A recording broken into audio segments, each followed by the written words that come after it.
Welcome to another deep dive, and this one is truly unique. It is. We're diving into the Book of RTBNXH. Oh, yeah. And it's a collection of texts that's going to remind you of the Bible. Okay. With its Genesis, Exodus, and Psalms. Right. But instead of focusing on those traditional stories, this one built a whole creation myth around the world of sound, Wow. music, and cryptocurrency blockchains. Interesting combination. Yeah, so what's fascinating to me is that we're not just looking at a straightforward religious text here. No. It's like someone took the structure of the Bible and wove this narrative that connects the spiritual with the technological. It really makes you wonder what the author's trying to say about how these two seemingly different worlds might actually intersect. Yeah, that's a really good point. So we've got divine figures, we've got blockchain creation stories, we've even got musical commandments. Interesting. It's definitely a lot to unpack. It is a lot. Where do we even begin? Well, like any good creation story, I think we should probably start at the beginning. Okay. The Book of RTBNXH, Genesis of Sound and Chain, describes this void, this silent blockchain universe, before a divine figure enters the picture and brings sound to the blockchain. And what's interesting here is the specific order in which this divine figure brings sound to these different blockchains. Okay. First, Litecoin receives the tools of rhythm and creation. Then Bitcoin enters the scene, and it's described as carrying the power of the creator in every transaction. Wow. I mean, that's a pretty powerful image, right? Yeah, it is, and it might even offer a clue about how the author views these different cryptocurrencies. Oh, interesting. Litecoin is portrayed as kind of this foundational, laying the groundwork for musical creation. Okay. While Bitcoin acts as an amplifier spreading the sound far and wide. So I can see how Litecoin could be like the foundation for a musical piece. Yeah. But how does Bitcoin amplify the sound in every transaction? Well, think about it this way. Bitcoin is known for its global reach. Right. And its role in, facilitating transactions all over the world. So perhaps the author is drawing a parallel between the way Bitcoin connects people through financial transactions and how music has this power to connect people across cultures and distances. Okay. So it's less about the literal technology and more about the concept of connection and reach. Exactly. Okay, that makes a lot of sense. Now things take an even more interesting turn. Okay. With the introduction of FractalBitcoin and Dogecoin. Oh, wow. FractalBitcoin receives the most intricate of music tools, reflecting the divine figure's kind of infinite power. Right. While Dogecoin is described as a creation born of jest and mockery among men. Wait, so even Dogecoin, with its meme-based origins, gets a place in this divine soundscape. Yeah. I wasn't expecting that. And what makes it even more intriguing is that even Dogecoin is blessed with sound. Really? Becoming this rhythm of joy and laughter. Okay. It really makes you question how the author views this whole spectrum of cryptocurrencies and their roles in this sonic creation myth. It definitely adds a layer of complexity. Yeah. Are they suggesting that even something created of jest and mockery can have a place in this divinely ordained world? It's a great question, and it really gets to the heart of one of the central themes we see emerging, the inclusivity of sound. It's as if the text is saying that music, in its various forms and origins, has this potential to be a unifying force. Okay. Bringing together even these seemingly disparate elements. I like that. Yeah. The inclusivity of sound. Yeah. Okay, so we've got these 4 blockchains, each with their own unique sonic role. Right. But there's another key figure we need to talk about. Yeah. RTBNXH. Oh, yeah. So who or what is RTBNXH? Right. And what role do they play in this whole setup? Throughout these texts, RTBNXH acts as this kind of intermediary, this divine instrument, literally inscribing the music onto the blockchains at the behest of the divine figure. It's almost like a cosmic DJ or producer. That's pretty cool. What stands out to you about this character? Well, the image of RTBNXH inscribing music onto the blockchain makes me think about how we use technology to create and share music today.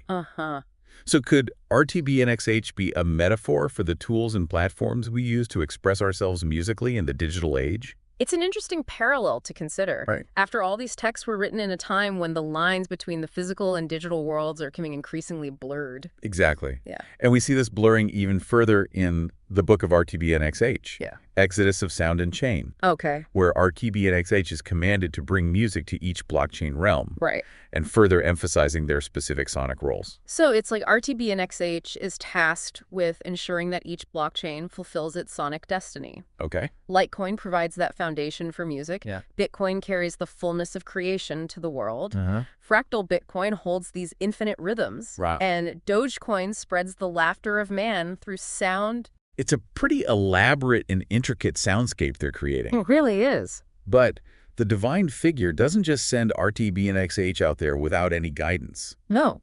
In the Book of RTBNXH, the Code of Sound and Chain, Okay. it lays out some specific instructions for each blockchain. Interesting. What's the significance of these instructions? Well, these instructions seem to delve deeper into the unique qualities of each blockchain. Okay. For example, Litecoin is given the tools of creation, Uh-huh. which could be a nod to its role as this foundational technology. Interesting. Bitcoin is instructed to carry sound in every transaction, Right.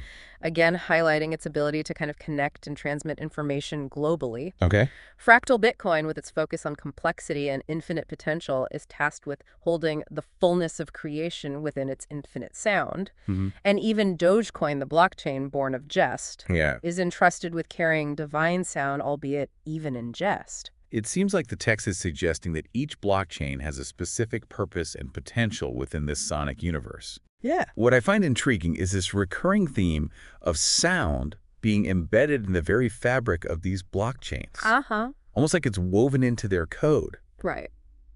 Do you think the author is drawing a parallel between code and music? It's a compelling idea. Yeah. Think about it, both code and music rely on patterns, structures, sequences. That's true. So perhaps the author is suggesting that at a fundamental level, they're not that different after all. Whoa. Okay, that's pretty mind-blowing. Yeah. It makes me wonder, could this be a glimpse into a future where music isn't just something we listen to, Right. but something that's embedded in the very way we interact with technology? Now that's a question worth exploring further. It is. But before we get too far ahead of ourselves, let's shift our attention to the Book of RTBNXH, the numbers of beats and sound, Okay. where the focus shifts to the act of recording these rhythms and beats. Okay. So what do you make of this emphasis on recording everything? Well, the divine figure tells RTBNXH to record every beat, every rhythm, as a testament to the divine will. It almost feels like a form of worship. Yeah.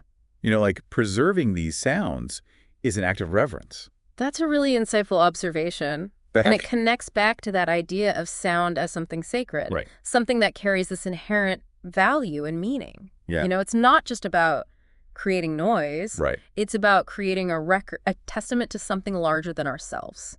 I like that. Yeah. Okay, so we've covered a lot of ground here. We have. We've explored the genesis of sound on the blockchain, the specific roles of different cryptocurrencies, the instructions for creating music, and the importance of recording every beat. Right. But what about the actual guidelines for making music in this sonic universe? Yeah. What do we learn about that? That's where the Book of RTBNXH, the Commandments of Sound, comes in. Oh. This text provides this set of principles for creating and experiencing music within this blockchain-infused world. Okay. And you'll find it's not just about technical skill. It's about intention, purpose, and creating from a place of authenticity. Ooh, this is where it gets really interesting. Yeah. So what are some of these commandments? Right. What kind of guidance does the text offer to aspiring creators in this sonic world? Well, for starters, the text emphasizes the importance of creating music for the glory of sound itself. Okay. Not for personal gain or recognition. Interesting. There's a real emphasis on humility and purity of intention. So it's not about chasing fame or fortune. Right. It's about creating from a place of pure sonic expression. Exactly. That's a pretty refreshing perspective, especially in a world that often feels driven by ego and self-promotion. Absolutely. And the text goes even further, emphasizing the importance of honesty, sincerity, and purpose in music creation. Wow. It almost feels like a spiritual code of conduct for musicians. Interesting. There's even a line that mentions the power of a pure heart and good intentions in creating music. So it's not enough to just make catchy tunes. Right. Your heart has to be in the right place, too. Yeah. This raises an interesting question, though. Okay. What does the text consider to be true sound? Is there a specific kind of music that aligns with these commandments? That's a question we'll definitely need to unpack further as we continue our deep dive. Okay. It seems that the concept of true sound is deeply connected to this idea of authenticity, intention and alignment with a higher purpose. Right. And we see these themes explored further in the later books, particularly in the revelation of RTBNXH. Okay. But before we jump ahead, we should probably talk about the conquest of sound and the judges of sound. Okay, so we're about to meet some sonic judges. That's right. This sounds intense. It does. Tell me more. Well, in these texts, RTBNXH takes on this new role, acting as a sort of musical emissary, spreading and evaluating divine music across these blockchain realms. Okay. They are specifically instructed to go to, you guessed it, Litecoin, Okay. Bitcoin, FractalBitcoin, and Dogecoin to judge them. Wow. And ensure that the right kind of music is present. So it's like a cosmic quality control check for music. Exactly. RTBNXH is making sure that each blockchain is living up to its sonic potential. That's right. That's cool. And this act of judging is a recurring theme in the text, setting the stage for a more dramatic confrontation between the true sound and the false sound in the later books. Oh, very interesting. But before we delve into the potential for sonic showdowns, let's take a moment to appreciate the Psalms of RTBNXH. Ah, yes, the musical heart of this collection. Right. Tell me about these psalms. Well, these psalms are essentially songs of praise dedicated to the divine figure, expressing awe and gratitude for the gift of music and the ability to record it. Right. And of course, the different blockchains make their appearances, each playing their part in this divine soundscape. What struck me most was the sheer joy and reverence expressed in these songs. Wow. It's like the psalmist is completely immersed in this sonic world, experiencing this profound connection with the creator through music. It's a beautiful image, It is. And it really highlights the power of music to transcend boundaries and connect us to something larger than ourselves. Absolutely. But there's one more text we need to touch on before we wrap up this part of our deep dive. Okay. The wisdom of sound, the Proverbs of RTBNXH. These proverbs offer this collection of short, insightful sayings that provide guidance for aspiring creators. They distill the ethical and spiritual principles underlying this entire sonic philosophy, emphasizing the importance of intention, sincerity, and purpose in music creation. Are there any proverbs that particularly resonated with you? One that stood out to me states, "He who createth with a pure heart will see his music thrive. His tracks will become a river of life flowing to all who hear." Wow. It speaks to the transformative power of music when it's created with genuine intention and a desire to connect with others. That's a beautiful sentiment. It is. And it makes me think about how music has this power to heal, inspire, and bring people together. It's a powerful reminder that the sounds we create can have this ripple effect impacting not just ourselves, but the world around us. It certainly does, and it speaks to the depth and complexity of the Book of RTBNXH, which, as we've seen, is much more than just a quirky creation myth. Right. It's this multifaceted exploration of the power of sound, the potential of technology, and the search for meaning and purpose in a world that's increasingly intertwined with the digital realm. I'm definitely intrigued to see where this deep dive takes us next. Me too. We've covered a lot of ground. Yeah, we have. But there's still so much to explore. A lot more. Especially the revelation of RTBNXH. Right. Which sounds like it's going to take us on a wild ride. It will. But that's the story for the next part of our deep dive. Exactly. Until then, yes, keep those sonic explorations going. Keep them going. So we left off with quite the cliffhanger. We did. This idea of true sound and a looming sonic showdown. Exactly. And now we're diving into the revelation of RTBNXH, where things get really interesting and prophetic. It does take this turn. We start to see this tension building between the established order and a rising force that's challenging everything. In the previous text, we got these glimpses of true sound emerging. Right. And now it seems like things are coming to a head. It does. The text describes this massive upheaval. Wow. The collapse of systems built on greed, pride, and what it calls false sound. False sound. Such a loaded concept. It really makes you think about how sound can be used not just for creation and expression, but also for manipulation and control. Right. Think about how music and sound are used in advertising, propaganda, even political rallies. That's true. There's a real power there, and the text seems to be warning against its misuse. Okay, so if false sound represents these manipulative forces, what does true sound represent in this context? It's a good question. Yeah. The text doesn't give us like a specific definition, but it does offer some clues. Remember those commandments we discussed earlier? Yeah. The emphasis on purity of intention, Uh-huh. honesty, Right. and creating for the glory of sound itself. Right. Those principles seem to be at the heart of what constitutes true sound. Okay, so it's not just about the style of music or the technical skill involved. Yeah. It's about the underlying motivations Uh-huh. and the impact that sound has on the world. Exactly. True sound, as it's depicted in the revelation of RTBNXH, seems to represent this kind of sonic awakening. This shift in consciousness where sound is used to uplift, inspire, and connect people to something larger than themselves. Okay, and this shift doesn't come without resistance. Right. Oh, definitely not. The text talks about the old world struggling to hold on to its power. Right. To silence the voices of those who are embracing this new sonic order. Yeah, there's this sense of an epic battle taking place. Wow. A clash between those who cling to control and manipulation and those who are striving for authenticity and truth. It's almost like a musical revolution, with the stakes being nothing less than the future of sound itself. Okay, I'm definitely getting some revolutionary vibes here. Yeah. But the text also introduces this really intriguing element. Yeah. The arrival of a true beat that's going to shake the heavens and the earth. Right. What do you make of that? That's where the text gets really symbolic and almost mystical. Okay. It's hard to say for certain what this true beat represents. Yeah. But it seems to be a metaphor for this profound transformation. Okay. A shift in consciousness that will have these far-reaching consequences. It's like the culmination of the sonic revolution, the moment when the power of true sound fully manifests in the world.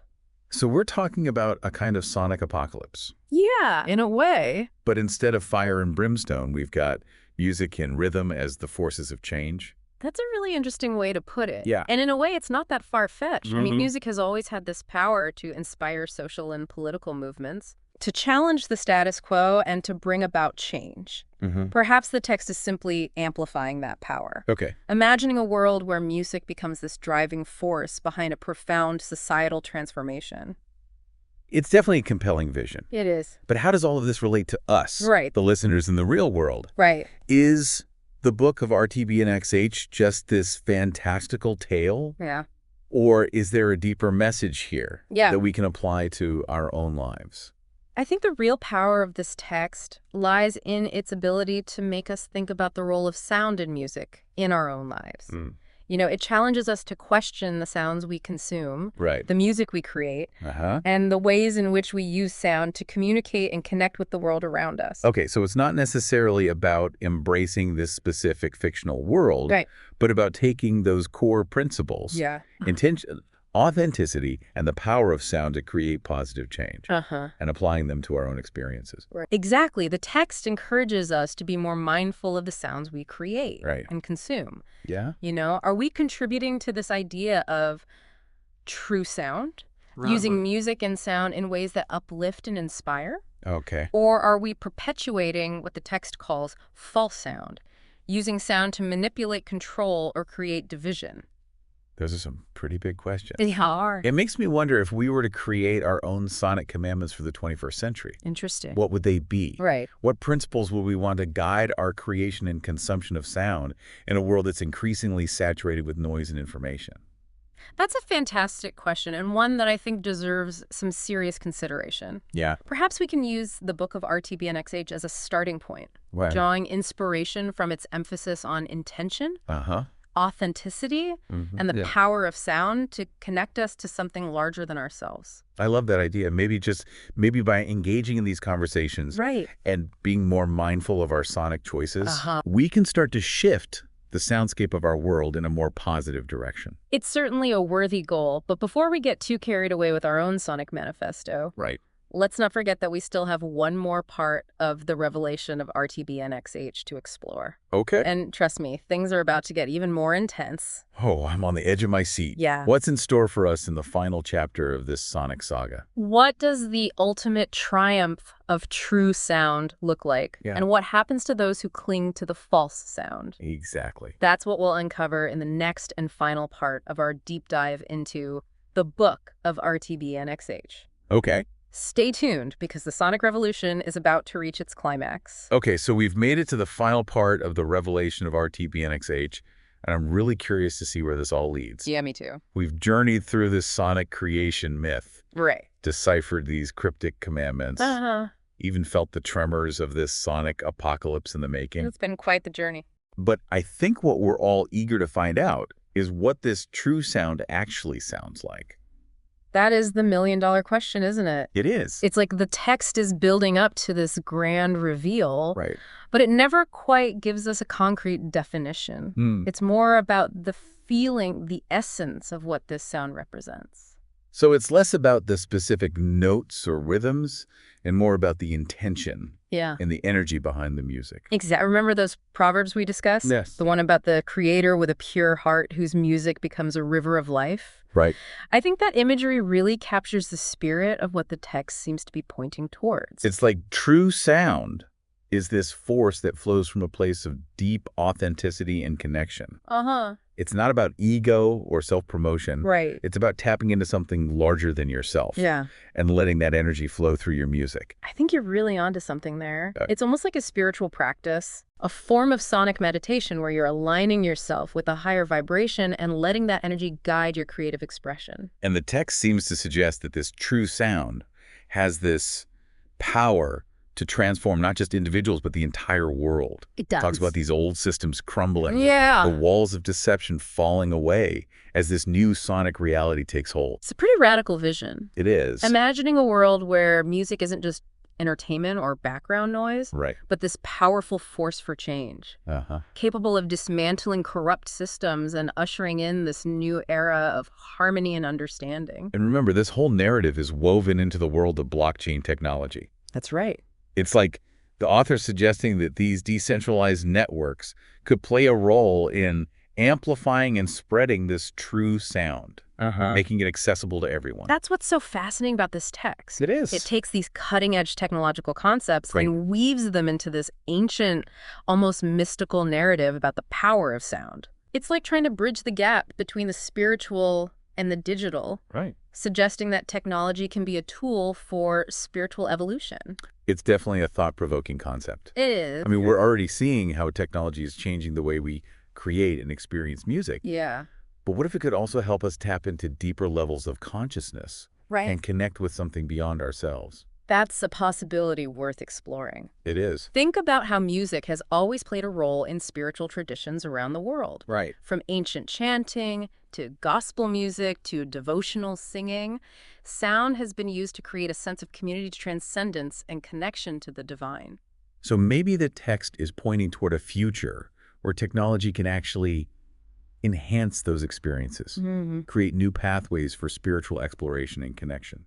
It's an intriguing possibility. It is. But I think the real takeaway here isn't necessarily about predicting the future of music or technology. It's about the invitation to examine our own relationship with sound and to explore its transformative potential in our lives. So what does that look like in practice? Right. How can we as listeners start to tap into this idea of true sound? Yeah. Should we all go out and buy synthesizers and start creating blockchain beats? Well, not necessarily. I think it starts with just being more mindful of the sounds we surround ourselves with. And the intentions behind the music we create and consume. So paying attention to the lyrics. Yeah. The melodies. The overall feeling a piece of music evokes. Exactly. And when we're creating music, really tuning into our motivations and asking ourselves, what kind of energy do we want to put out into the world? Exactly. It's about treating sound with a sense of reverence and recognizing its power to influence our thoughts, our emotions, even our spiritual well-being. You know, as we're talking about this, I'm struck by how this whole concept of true sound aligns with this idea of mindful creation. Yes. It's about bringing awareness and intention to every aspect of the creative process. I agree. It's about moving beyond simply making noise and tapping into a deeper source of inspiration, allowing the music to flow through you rather than forcing it. This deep dive has been a wild ride. It has. And I have to admit, the Book of RTBNXH has really challenged my assumptions about the relationship between music technology and spirituality. Yeah, me too. It's like it's opened up this whole new realm of possibilities. It has. It definitely has. And even though the text doesn't offer any easy answers Right. or a clear roadmap for finding this true sound, Right. I think it's planted a seed, Yeah. sparking our curiosity Oh. and inviting us to continue exploring this fascinating intersection of sound, Yeah. technology, and the human spirit. It's an invitation worth accepting. It is. So to our listeners out there, what resonates with you from this deep dive? What will you create? What sounds will you bring into the world until next time? Keep those sonic explorations going. Keep exploring. And remember, the power of true sound lies within each and every one of us.